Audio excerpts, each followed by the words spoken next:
Alright, for the recording, this is round 2 of Fight Night number 4. On the top side we have Hamish, on the bottom side we have Ian. On table 1, you guys can get going whenever you'd like.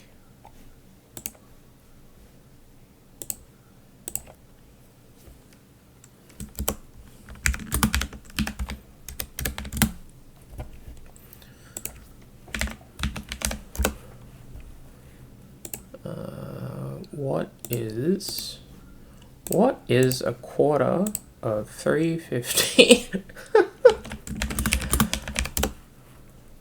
87. Let's bump that to 90.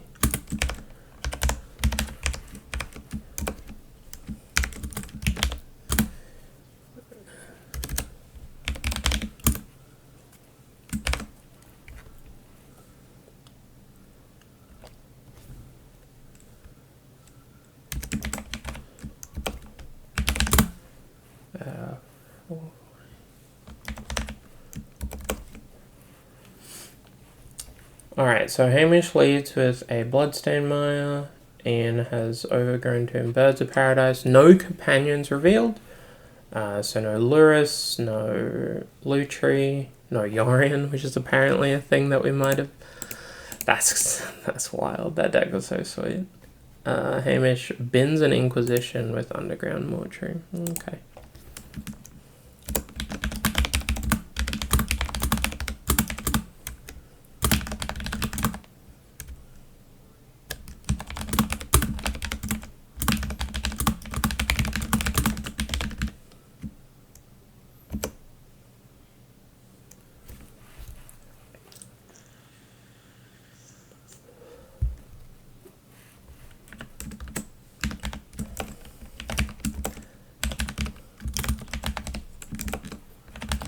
If you're in chat, please shout out if you're enjoying the stream.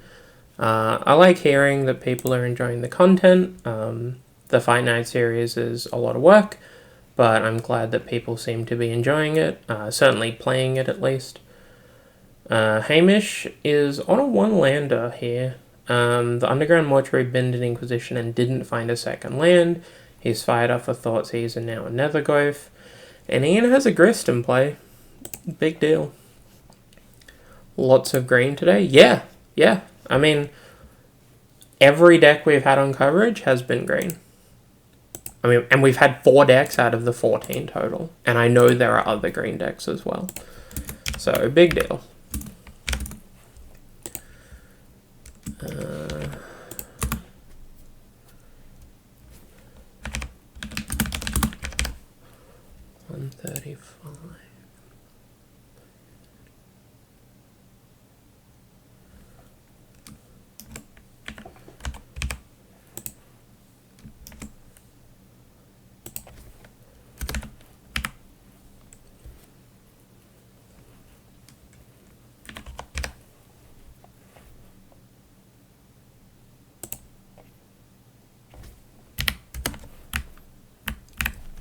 If you're wondering why I'm looking away, I'm just doing the prize structure.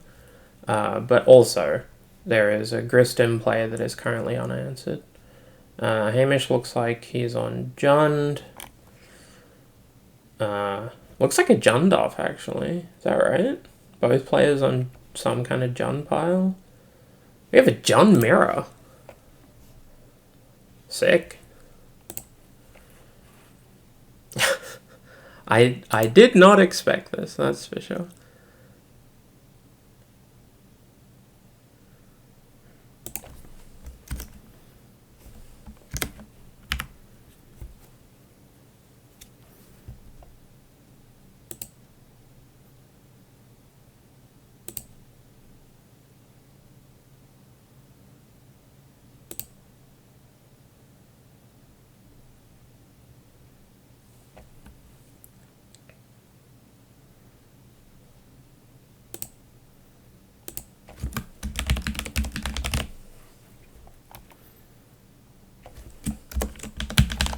Anyone who's in the event, I've just posted the prize structure. So So we're going to have a cut to top 4 after 4 rounds today. And we'll be paying out 5 places out of the 14 players. I did mention that these bigger events per month will be more top heavy. So first place is getting $180 today, which is a huge deal. But they're going to have to win a lot of Magic.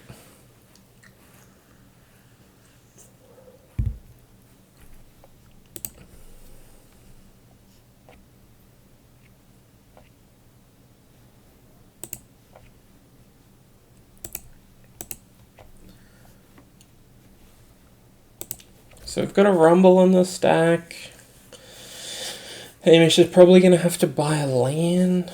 I don't know how he gets out of this. If he has a Fury, he gets rid of the board. And I mean, Ian has a Grist and a bunch of Mana Dogs and 1 card in hand, so it's not like there's that much going on. Like, this is a beatable spot.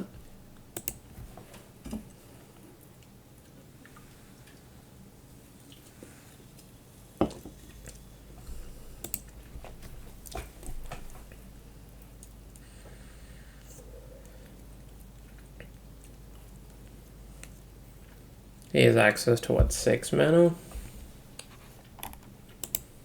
Bend an Ursine Monstrosity. Hell yeah. This is Jund Delirium. This is not your regular old Jund, kids. This is Jund Delirium. Full Monty. Hardcast Metamorphosis Fanatic. Just going to bring back Ursine Monstrosity. Alright, that's going to be enough. Pretty unfortunate there. Hamish keeping a 1 land with a Surveil and a Thoughtseize and some 1-drops and just didn't pan out. So Ian's going to take game 1. Our players are going to go to sideboarding now. So I'll take this moment here while they're sideboarding. This stream is proudly sponsored by Pat of Josh and Pat's MTG Bazaar.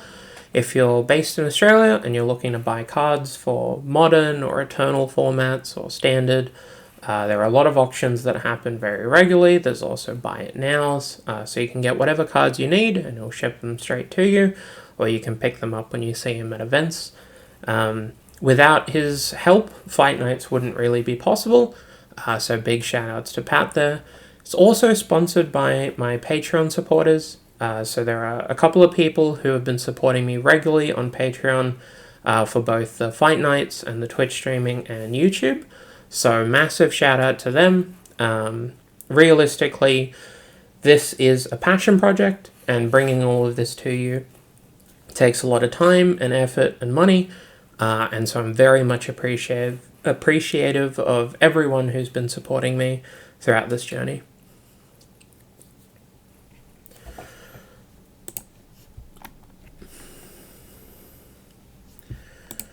Alright, so let's see what's on the top table. So we've got some Jund. Richard is 1-0 with his classic Storm deck. We saw Jordan get there, and Michael commiserating that he lost to Tom Bott, which means Michael is playing up on table 4 against Jeffrey.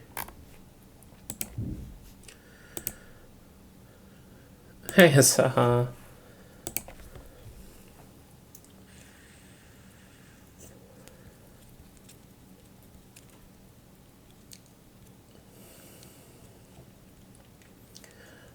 Hamish mulling to 6 here. And Ian keeping 7. So Hamish has the play. It looks like he's a more traditional Jund deck, and Ian is a Jund Delirium deck. That makes it likely that Ian's deck is lower to the ground, which means if Hamish can go for a bigger play and pull it off, that's probably going to give him an edge overall, which should be quite meaningful here.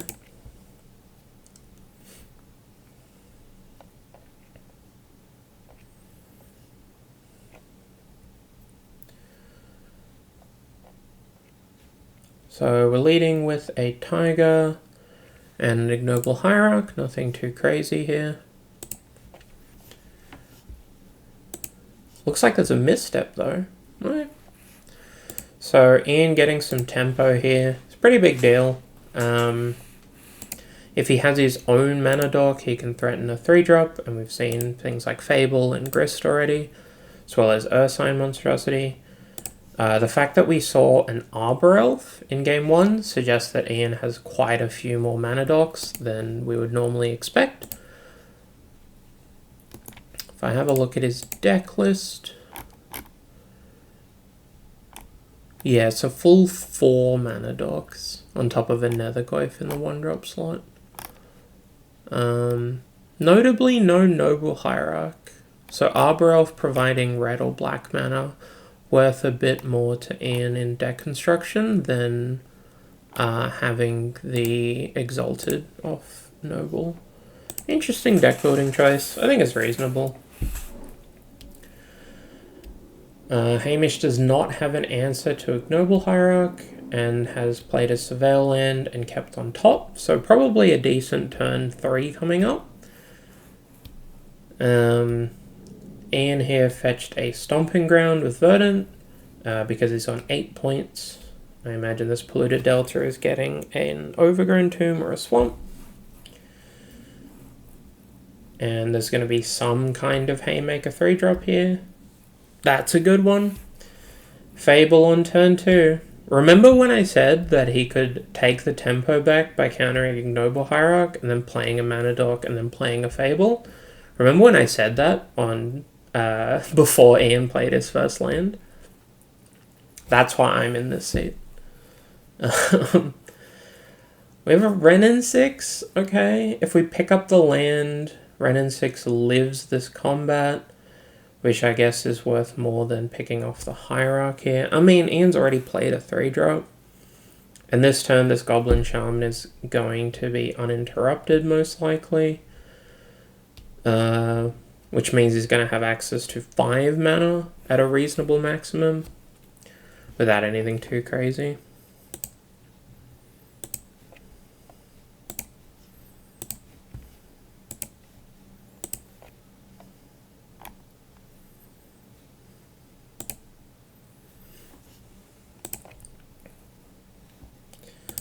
So we get a Fable trigger here, probably going to push him towards Delirium.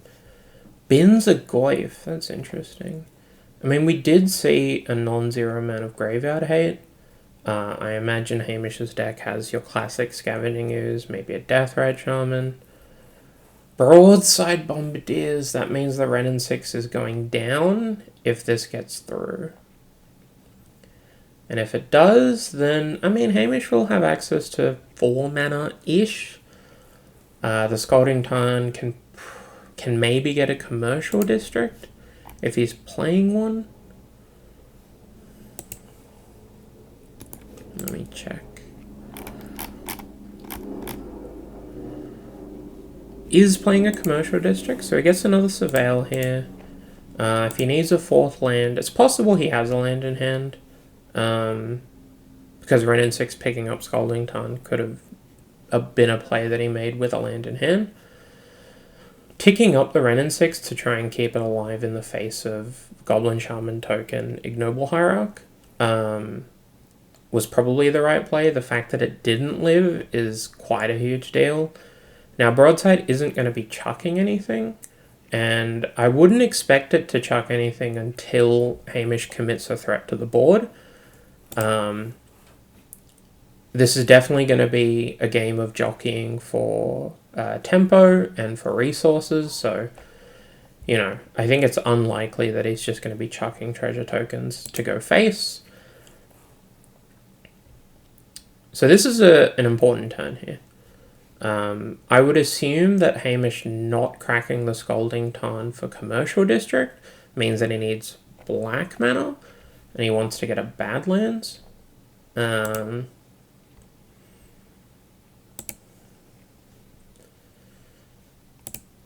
And he's playing a Netherglyph. Doesn't look like he's playing anything else. So he could have some 4-drops in hand. He could have drawn a removal spell. I think it's unlikely he has 2 removal spells. I think I would have found a turn to play one of them by now, but it's possible that the Renin 6 picking up the Scalding Tarn was a necessity, and that the removal spells are 2-drops. Netherglyph being a 2/3 is important here. It means that it doesn't die to a treasure token. And if Ian can eat a card in graveyard for Netherglyph to make it a 1/2, then Scalding Tarn will make it a 2/3 again. So if Ian wants to kill the Netherglyph with Broadside, he's going to have to chuck something substantial, which I don't know if he's willing to do here. It's probably going to be attack with Goblin Shaman and Broadside. If Netherglyph eats the Goblin Shaman, which it kind of has to, then you can just chuck a treasure at it and kill it post-combat. But I imagine Hamish playing a Netherglyph and not a 3-drop is because he has like a decay or something. He has some kind of removal spell. It's exactly a decay. That's why I'm in this seat. The Vox has followed. Hey, thanks for the follow. Welcome to Voltaire's room. I hope you enjoy your stay.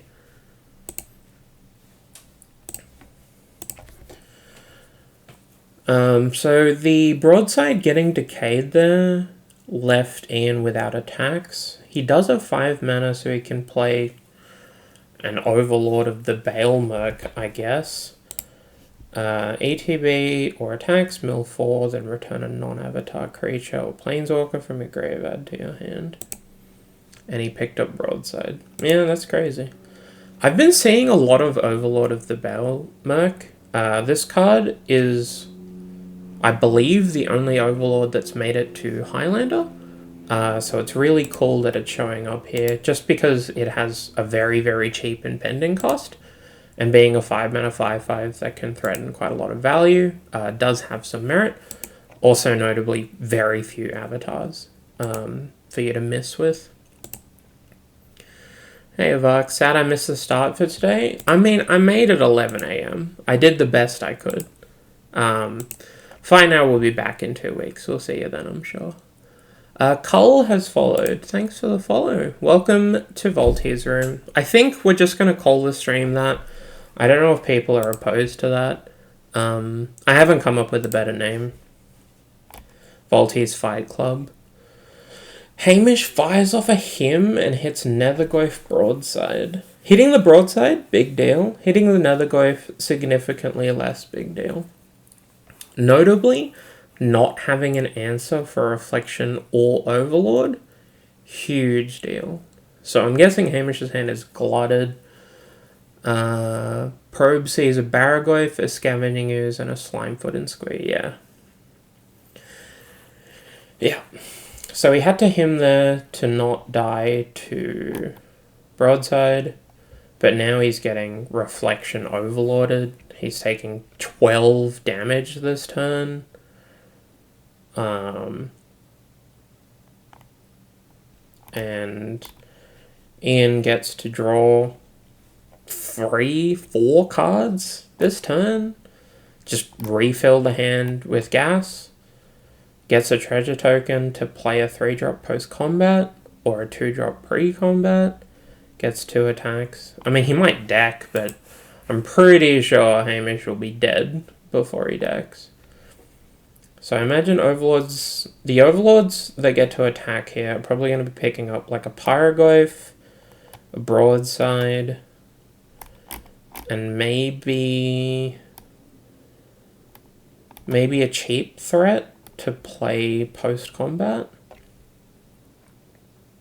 Depends if he has a land in hand, I guess. But this is a huge turn. I mean, next turn, Pyroglyph plus Reflection will just kill him. We know Hamish's hand has just creatures. It just has stuff. I can't imagine he has any outs here. Ian notably attacking with Ignoble Harak, which is a slight misplay, but unlikely to matter too much, considering the context of the game. Hamish going to 6 here. Means Toxic Deluge puts him to 1. Then he's dead to Pyroglyph. I don't see an out. I can't think of an out in the format. Checking Hamish's deck list here. I mean, he does have a Deluge. He could go to 1. Ren and 6 picking up Arena. Alright, that's definitely going to lock it out. That should be it.